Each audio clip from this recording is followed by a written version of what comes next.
దక్షిణ కొరియాలో 4వ రోజు కొనసాగుతున్న మంత్రి నారాయణ పర్యటన స్మార్ట్ సిటీల నిర్మాణ అధ్యయనం, రాష్ట్రానికి పెట్టుబడుల సాధన కోసం దక్షిణ కొరియాలో పర్యటిస్తున్న మంత్రి.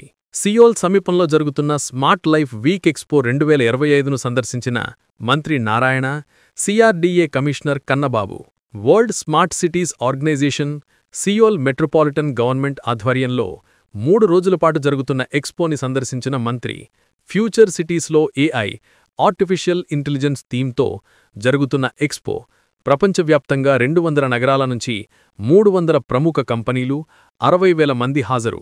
భవిష్యత్ స్మార్ట్ సిటీల నిర్మాణం, సుస్థిర ప్రజాజీవనంలో ఆర్టిఫిషియల్ ఇంటెలిజెన్స్, రోబోటిక్ టెక్నాలజీని ఎలా ఉపయోగించాలనే దానిపై ఎక్స్పో నిర్వహణ. సిటీ నెట్ సీఈఓ చాంగ్ జే బక్తో సమావేశమైన మంత్రి నారాయణ, సుస్థిరమైన పట్టణాభివృద్ధిలో ఎదురయ్యే సవాళ్లను అధిగమించేందుకు పనిచేస్తున్న సిటీ నెట్ పర్యావరణహితమైన సంపూర్ణ పట్టణాభివృద్ధికి ఏపీకి సహకరించాలని సిటీ నెట్ నిర్ణయం.